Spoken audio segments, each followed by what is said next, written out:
Okay, well, as always, welcome everyone to our Learn at Lunch that we are having today on May 12th, 2026.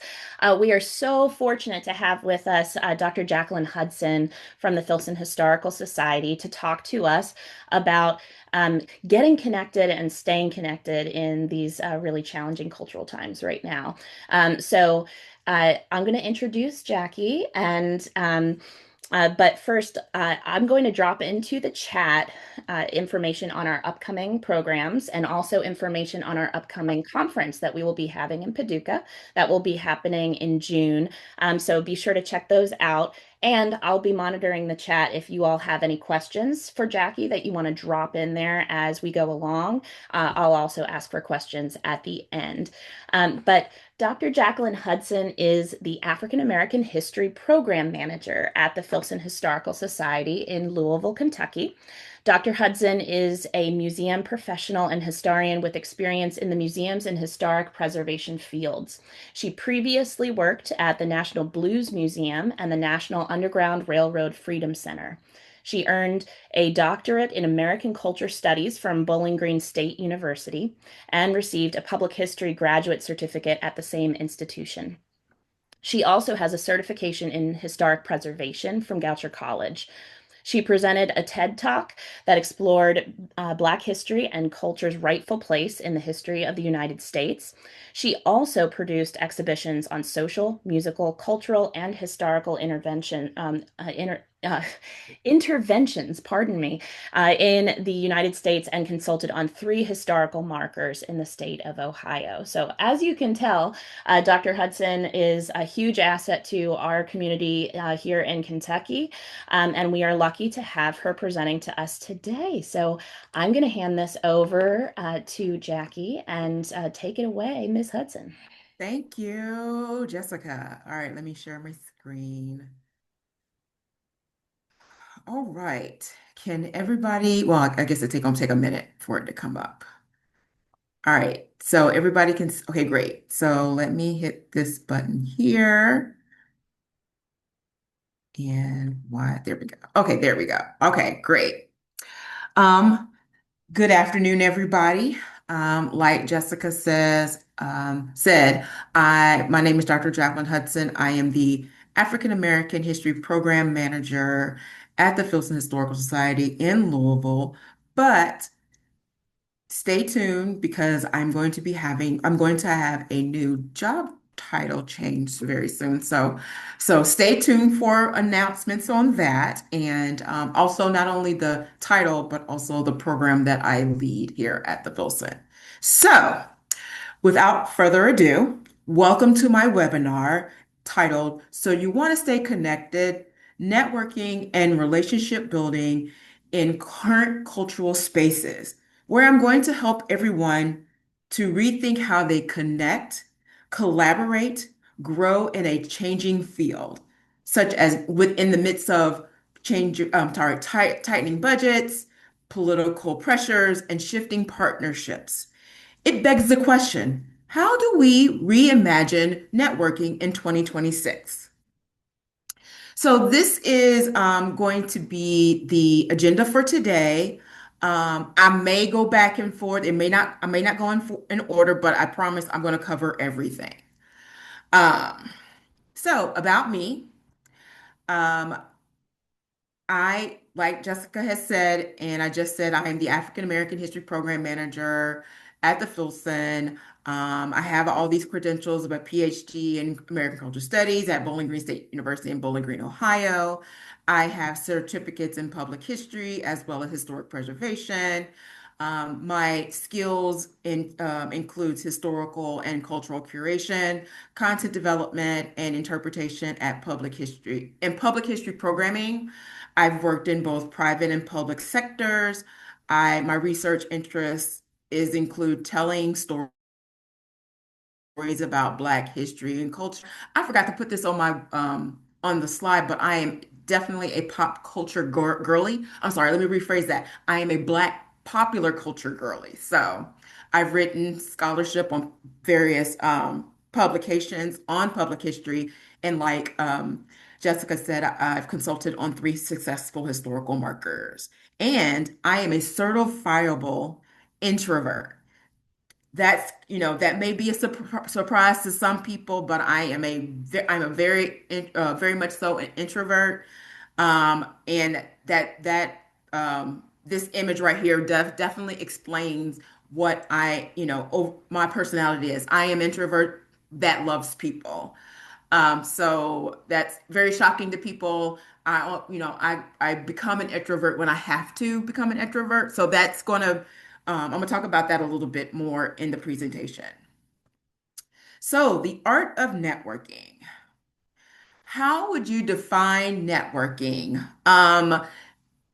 Different people have different ideas about, their initial thoughts about networking. And some of the things concepts that I've encountered with talking with people is, connection, collaboration, mentorship, and relationship building. Those are some of the concepts that I envision what networking is. So I'm going to, dig a little deeper in regards to what, some of these concepts entail. So connection, like basically it's self-explanatory, making those connections with different, institutions or, local cultural community groups or, even for-profit organizations, as well as, government like our local government as well. So whether it is on a local or a state or even a national level.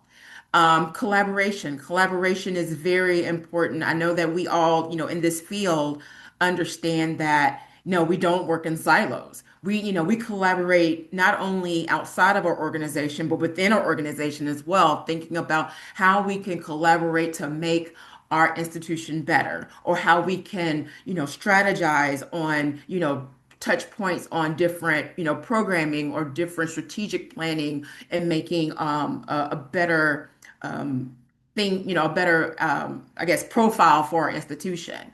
Um, Mentorship. I think mentorship is one of those concepts that I think that sometimes we overlook in regards to thinking about networking. I'm going to elaborate a little bit more about that later in the presentation as well. And most important, relationship building. I think relationship building is very, very, very important in, finding ways to figure out how we can do, how we can do our work better, how we can, help others elevate their profile or thinking about like how we can, um, find ways to work together to, overcome these obstacles that we find ourselves in, in these times. I mean, it happened, in past years, but it's now more than ever to build those continue to build those relationships in this current time. And then also thinking about not just actually building the relationships, but then maintaining those relationships too. I always tell people, you don't have to be their BFFs, you can just say, hey, I'm just, reaching out to say hello, or, I've thought about this particular issue or thinking about this type of, problem that I can't, that I have. Can you help me? So again, it's just one of those things where, relationship building is key because you might need that person or want to collaborate with that person on a specific project. So I feel like, relationship building leads to exchange information. And when I think about exchange information, thinking about like, finding grants that might benefit of a specific organization or thinking about finding resources that we may have overlooked.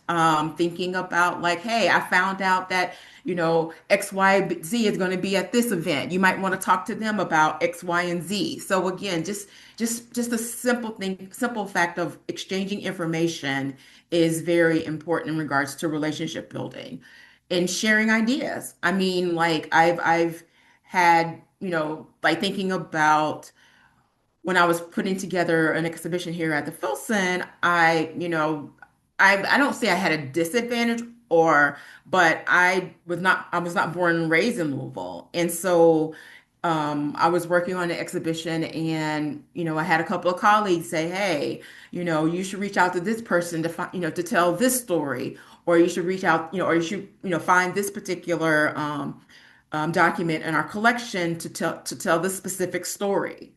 And then also discovering new opportunities. I think, thinking about like, finding, awards to apply to or professional development that, seminars that might be able to help you elevate your professional profile. So I think in just thinking about those things, those aspects or those factors that can compose of this relationship building idea.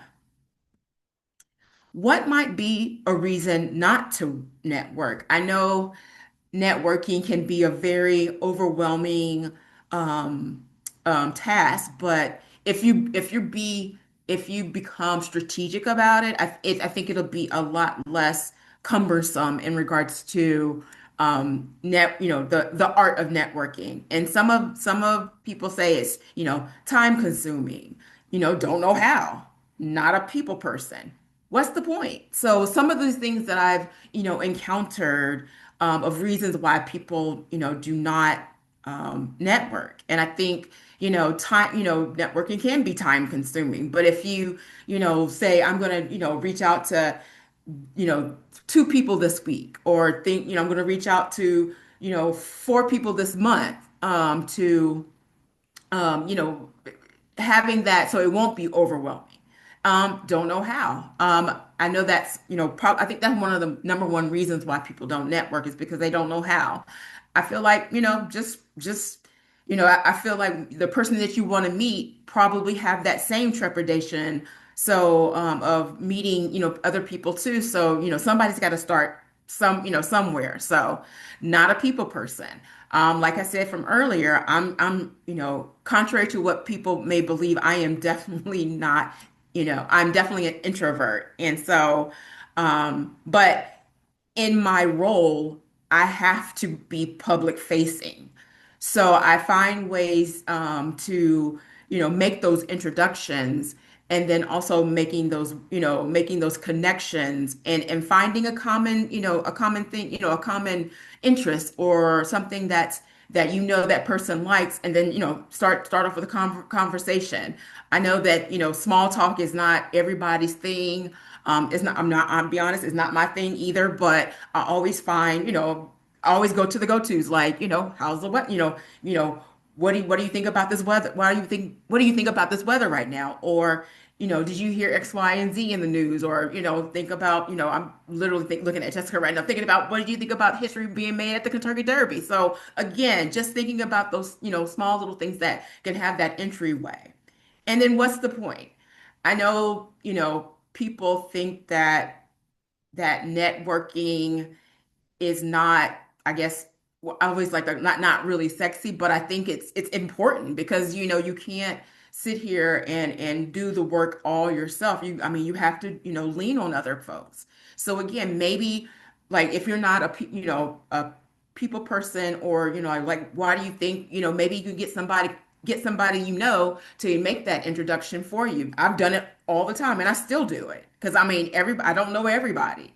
So again, those are some of the ways that, that why people do not, network. So avenues to networking, informational interviews. Informational interviews have been super helpful for me. Um, Even when I started, in this field, when I was getting, working on my graduate certificate in public history, find somebody who wants to, find that person that whose job that you would aspire to have and reach out to that person and send, like a quick email saying, hey, saw, I came across you that you have this job that I would like. I want to talk about like, your experience as XYZ. I would like to, spend, 15, 20 minutes in regards to, speaking about your role at this institution. Um, I actually have a template. I'll send that to Jessica and give it, send it to people who, or whatnot in regards to, I have an actual template of an informational interview. And I also have like comments in this document to explains each part of the, I guess, the initial reach out to the person you want to speak to. Um, and then also with information interviews, like have your questions written down, have them prepared because I can't again, well, first of all, outside of them liking to talk about themselves, we're all busy and they only have a certain amount of time. I always say, hey, I say, can just give me 20 minutes. And it's on them to, I'll leave the ball in their court if they want to talk a little longer. So, and another avenue is advocacy. This is, to be quite honest, this is the one I'm really, trying to work more on myself. Um, Advocacy, even just saying, joining a committee or all the way up until going to to the to legislate to these governmental entities such as like the mayor's office or the some of these like the state senator or the state representative. So recently well, earlier this year I actually went to Kentuckians for the Arts Advocacy Day in late January, and that was my first time ever doing something like that. And I gave somebody gave me this great piece of advice: just go in there, you know, express your passion, what you want, what you can and cannot say, but then also thinking about like find a specific like area you would like some support from. And that's what I did with both the state senator and the state representative. And then they, by going to them and talking about my role specifically in the Filson, I was able to request a letter of support for application for the Ohio I'm sorry whoop, for the Kentucky historical marker, and so they were very very enthusiastic of writing that letter. So conferences, I know that conferences is like it could be overwhelming and because it's a lot. And then again, being strategic on which conference you would like to go to is also important as well because I know some of these more national conferences can be very overwhelming. And so, but on the flip side of that is that I'm also intentional and strategic about which sessions that I'm want to go to because I want to meet that person. Um, Obviously, sometimes it can be overwhelming with everybody's like talking after the session, but I always make sure I get their contact information and I'll always do send an email like or even if so I won't forget, I always send an email like the same day and do a schedule send so it'll be sent off on, Monday morning. And like for instance, I was at a conference in September, and I'm, introduced myself to all the women on the panel who worked in curation, and I was able to, it took several months, but I was able to have a post-conference conversation with them as well. And one of them is help try, is going to look for some information for me. Another one we might be, might end up doing a partnership in regards to a programming in the future. So again, just thinking about those, being, like I said, being strategic and then also thinking about, who you want to meet.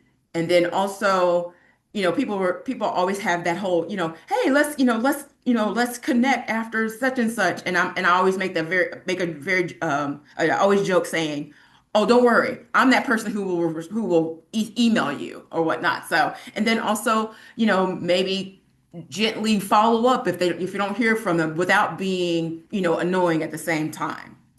And so service is another way to network. I think service is great. I've served on a lot of committees, whether it's history at work, KMHA board,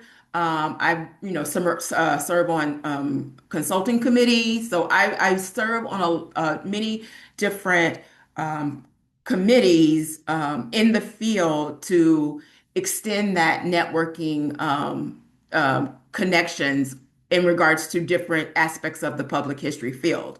So at your current job, I mean, I have the unique distinction of having, not was born and raised in Louisville, but I, have definitely have leaned heavily on a lot of my colleagues, including Ann, hey Ann, including Ann, who was born and raised in Louisville, and I've like leaned on her a lot in regards to finding the information that I need or who I need to speak to or or whatnot. So I think those are some of the avenues that I felt or I've experienced myself that has worked in these spaces.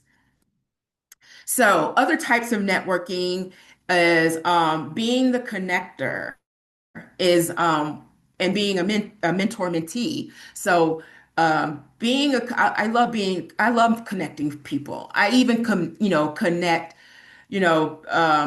some of my mentors with with people who I think that they would really connect with in regards to doing the work. And so this gentleman named Clarence Avant, he's well, he was a businessman, a music executive. It's one of my all-time favorite documentaries, whether it's music, sports, or politics or whatnot. But because he is not only was he all these high-powered business person, but he always had all these connections. He had connections to presidents, he had connections to senators, he had connections to people in the music business, he had connections with people in Hollywood. So again, I model myself after this gentleman in making like, oh wait, this person needs, I don't know, information about how to curate X, Y, and Z. Well, let me make connect them to that person as well. So again, I always, obviously I like to connect myself, but I always like to connect people because then that's a whole nother, layer of networking as well. And fun fact, Clarence Avant's son-in-law is the co-CEO of Netflix. So there you go. There's another connection there again. So again, sadly he passed away like a couple of years ago. But again, one of my all-time favorite person, just in general, and one of my all-time favorite documentaries. So the mentor mentee. It's good to have several types of mentors that serve different purposes. I learned this when I was actually in school, getting my PhD, where I had different mentors that served different purposes. One was an academic. One was something that I've like, I guess an emotional one. One that's like I just want to have, go have some fun with or whatnot. So, and I have one that was like, I had, mentor mentee during through my sorority. So again, it's good to have like different types, not just one mentor, but then also, but have different ones that serve different purposes. And then also, having mentees is very, important as well as to, making those, going back to the connection part, connecting your mentees to different opportunities that are out there. I'll like here's the thing. I'm that big. I'm a big on paying it forward. Like people have been good to me. I definitely want to return the favor and put that out in the universe for people who might need that help. So, what is the main reason why you would want to people want to fine tune your networking skills?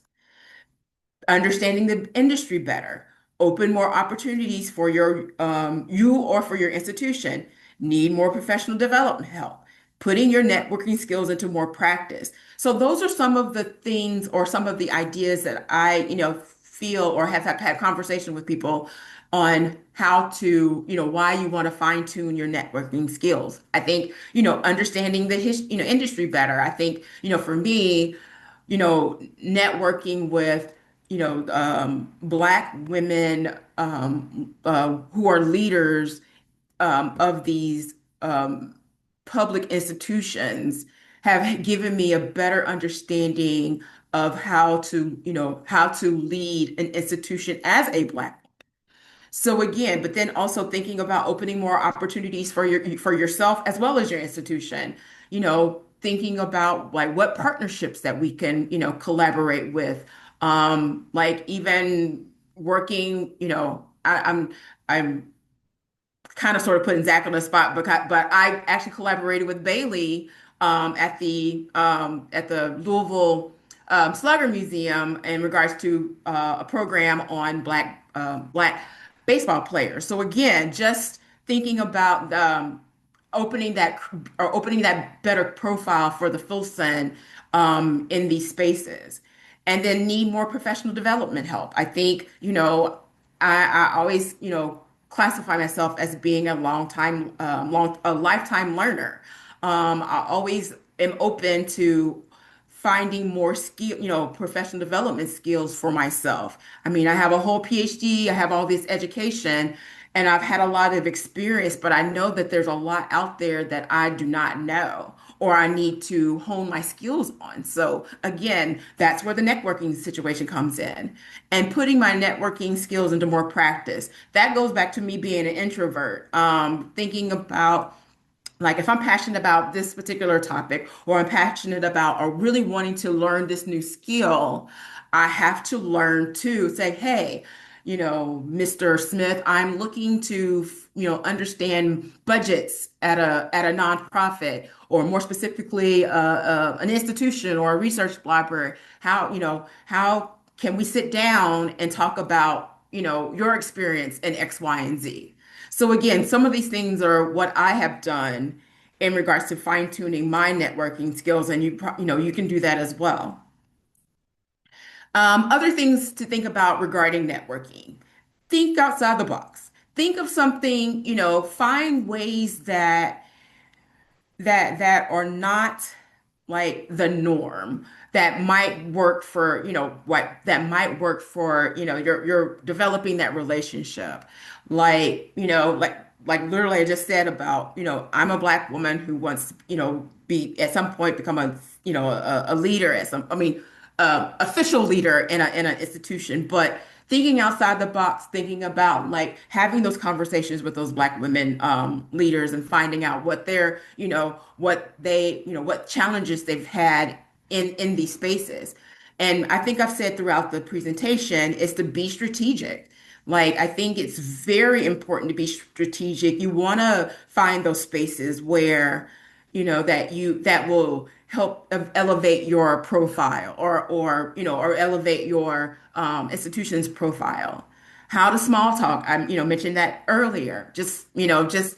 I mean, sometimes, you can always go back or refer back to the old cliches or the old greatest hits, like, this type, about the weather, just something that's light, definitely don't talk about, think about start something off with, religion or politics or something like that. But, something like music or movies or some type of popular culture. That's the reason why I'm a popular culture girly because I use that as an entryway to have a conversation and passion.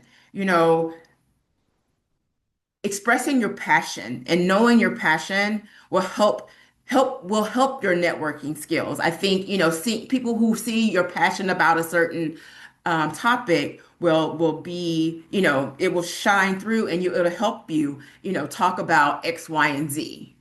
Career advice. I think that's another, way to start to network. Figuring out like, what are you wanting to do, and finding those people who you aspire to be, and then that's an entryway to start talking to people about the career advice, thinking about like what challenges, or even just thinking about what you like about your job. So again, thinking about like what drives your work. And then also I've learned this last one very recently about people speaking highly of you when you're not in the room. I've have, in the past like couple of years, this has happened to me where, I've had a conversation with somebody and they're like, yeah, Mr. Brown said, has said some nice, some highly, was really praising on the work that I've done so far. And I'm like, oh, okay. So again, just having those conversations with people, because then they'll might have conversations about you with another person and making those connections. So I definitely have learned that, in recent years. So I'm gonna go through this, sort of quickly, but I want to kind of use my work or my example here at the, my role as an example of putting these networking skills into place. So, meeting with staff members at peer institutions. Like I had like when I first started here at the Filson, like 2 years ago. God, I can't believe it's already been 2 years. I met with somebody at another institution just on some, hey, I just want to introduce myself. I'm here. This is what my role is. How, and then I, asked them what they, what their role was and just start having conversations. We didn't, at our initial meeting, we didn't have anything, planned out or anything or wanted something, had an agenda. We were just, two people talking, getting to know one another. And, a year, like 2 years later, we're collaborating on an event this summer. So again, it's just, just having that initial conversation with somebody with the knowledge of you're not going to have anything accomplished during that meeting.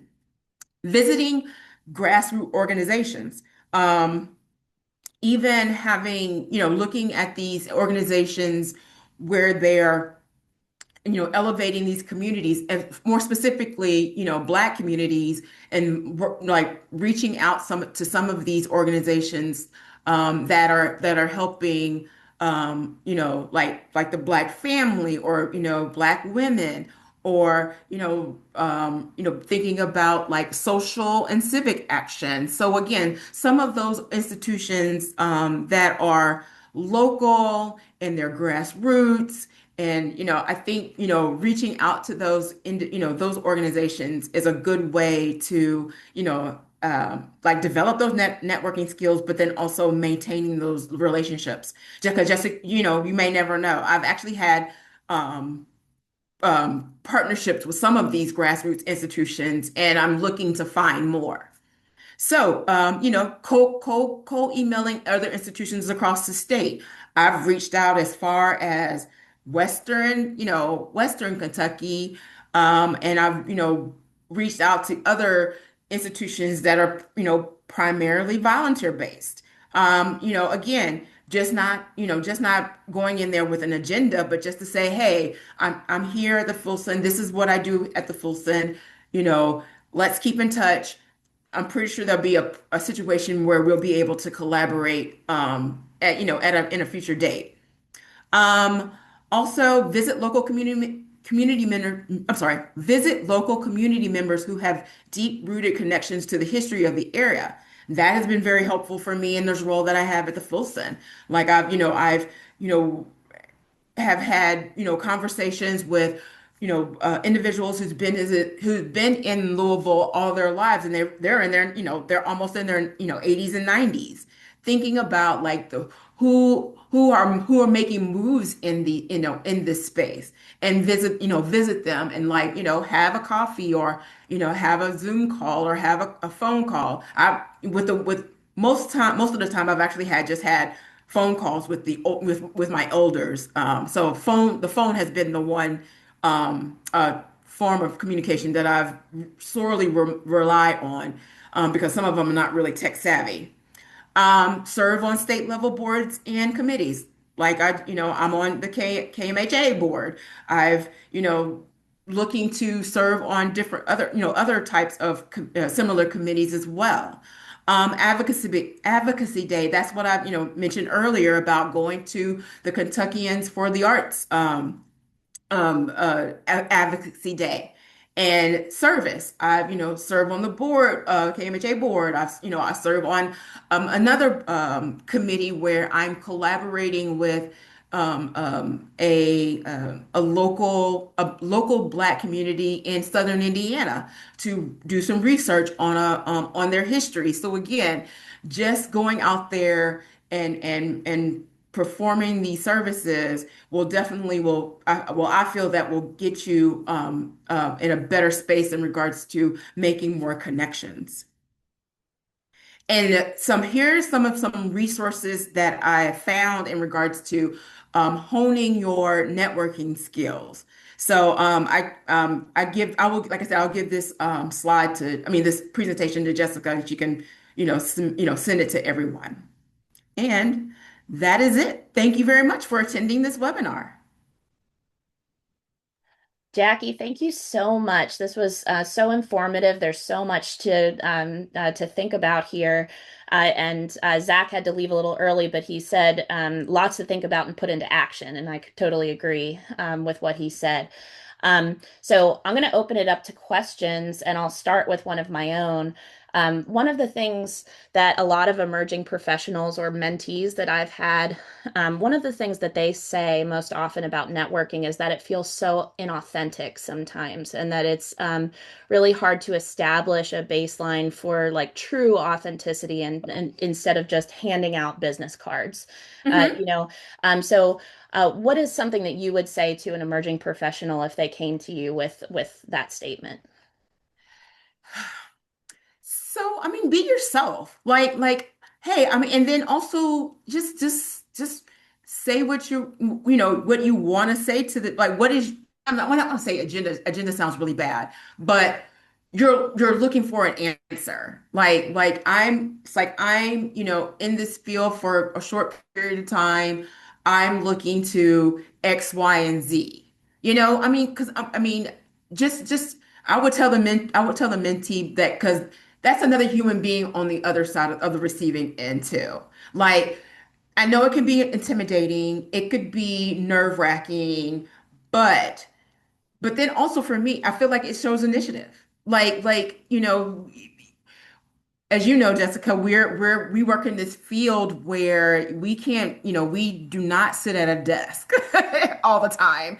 And we have to be out in the community talking to people. So again, you're not going to get far but by sitting behind a desk. I mean, I know there's certain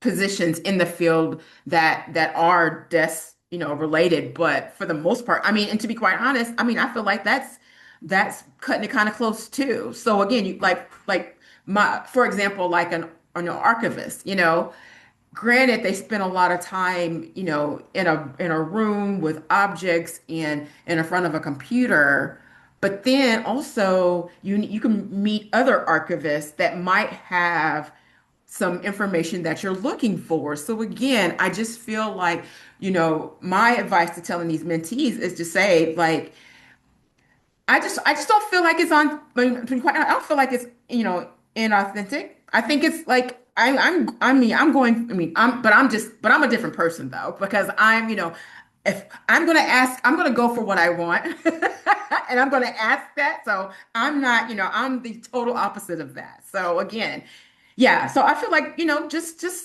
just be yourself and ask, and then have that conversation or what that type of conversation you want to talk to that person. So yeah.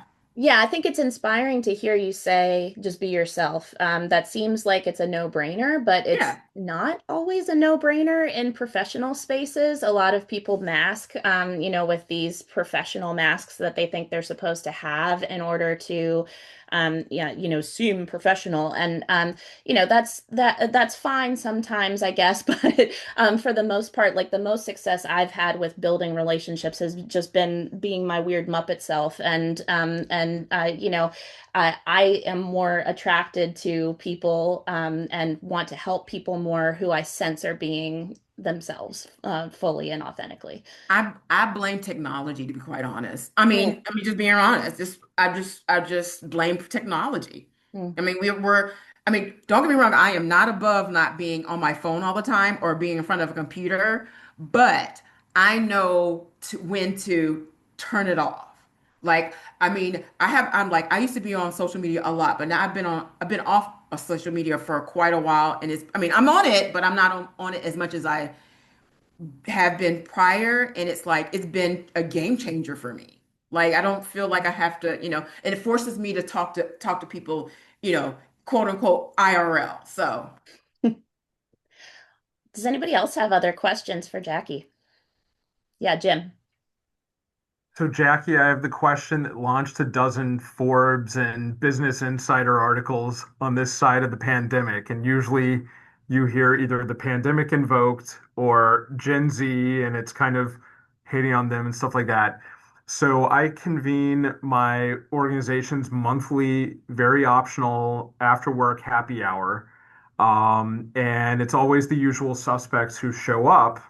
And the excuses that I often hear when I check in with people are, my social battery is drained, or I'm really tired and I just want to go home and scroll through my phone, or I keep my personal life and my professional life separate, things along those lines. So I guess it's a twofold question. mhm. One is, what advice would you give people who have those takes on any sort of office socializing?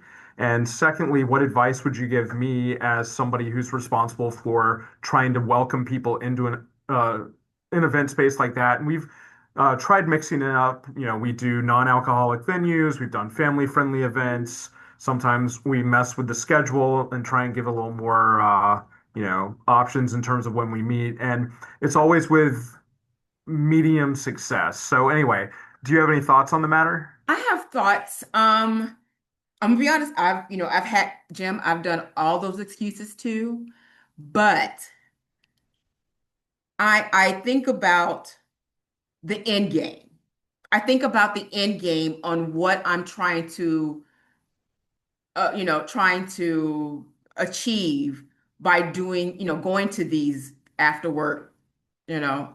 I'm not gonna there are days that I want to just go make that beeline to my couch and just sit in front of TV all day. I mean, for the rest of the evening. But on the flip side of that, it's one of those things where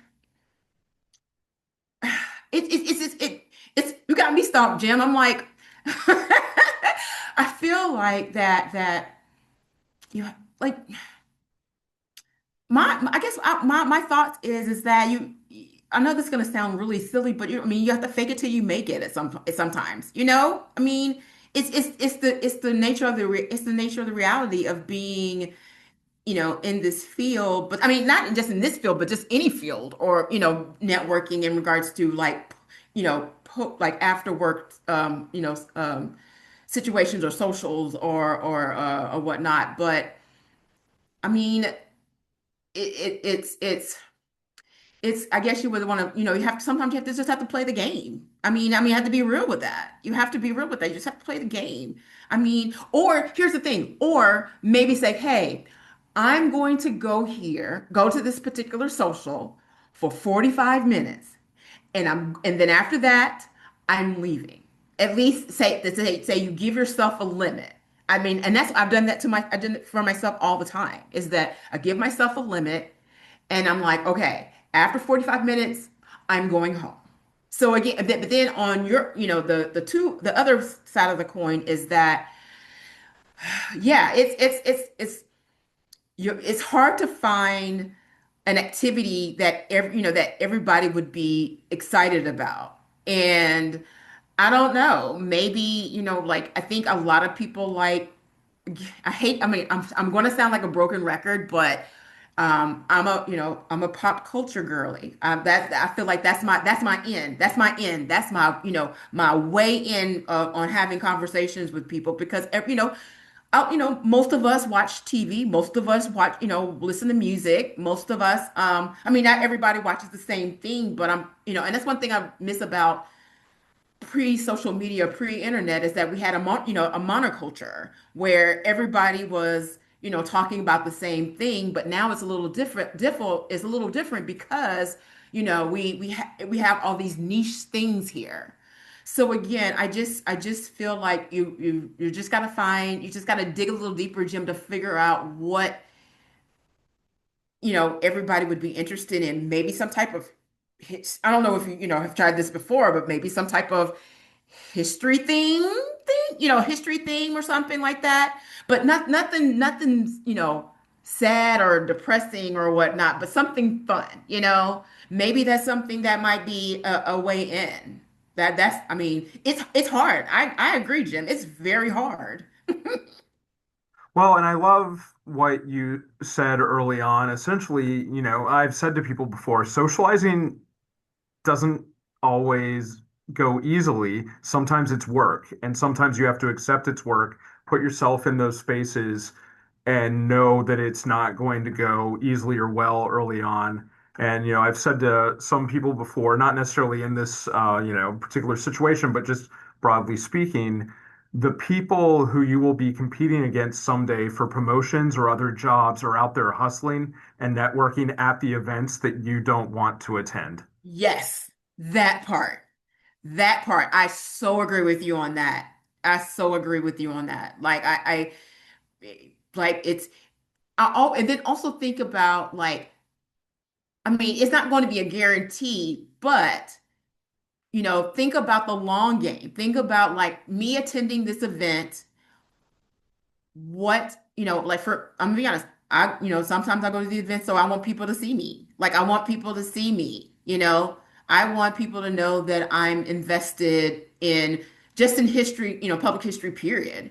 Like I want, and it's not even, it doesn't necessarily have to be for like a job opportunity. It could be just something like, just thinking about just for example, I don't mean to put you on the spot, Jim, but like when I first, got this position at the Filson, I met Stuart Sanders. I think that's his name. Like I met him. Like my goal was to, go to the institutions in Frankfurt because it's the capital of the state. So I was like, I make sure that I'm going to, have, come to these, come to these institutions, but then also meet the people at these institutions as well. And then also I love a good road trip. So Ann can attest to that.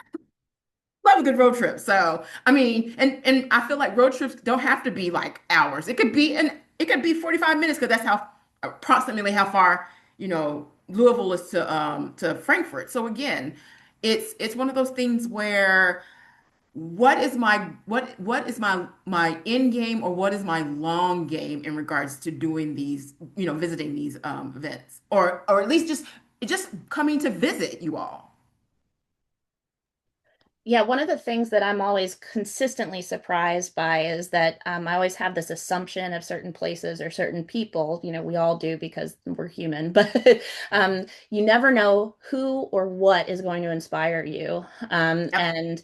And by going to things like this, by opening yourself up to that and being open, that's how you're exposing yourself to things that you might not know you're interested in, people that you might not know you're going to have an amazing connection with. You can be targeted, and it's great to be targeted about your networking, but also letting networking surprise you and take you to Right. amazing places. Right. That's also so important. Right. And then like even when like I think after visiting, the Kentucky Historical Society a few times, like I get an invite, for the new exhibit. And so I was like, yeah, they know me or they know of me to enough for them to send me an invite for the, opening reception. So again, it's just like I literally cannot express or emphasize what you just said, Jessica, is that you never know who's watching. You never know who's watching. And Well, that's and then going back to my statement about, people speaking highly of you when you're not in the room. I think that kind of goes with this, along what you were saying. So again, I just feel like that it's very important. I mean, and you don't like, and also, but on the flip side of that, you don't have to go to everything. It can be very tiring or whatnot. It can be exhausting, but, like I was saying before, be strategic. That drives my work here at the Filson and outside the Filson as well. Well, this has been amazing, you all. You saw Dr. Hudson's contact information on that last slide. This was recorded, so this will be available on our website if you want to go back and revisit some of these amazing ideas that she presented to us. But I want to thank you all so much for joining us this afternoon, and especially thank you to you, Dr. Hudson, Miss Jackie, for giving us all of this amazing information and this great conversation here at the You're end. quite welcome. Thanks for inviting me, or yeah, thanks for accepting my my my proposal. I love it. I love it. Well, I hope everybody else has a great rest of their day and be on the lookout for our upcoming programs. And I hope that I'll see all of you in Paducah in June for our annual conference where we can network our little heads off. It's nice seeing you again, Jim. Bye, everybody. Thank Bye. you. Bye. Thank you.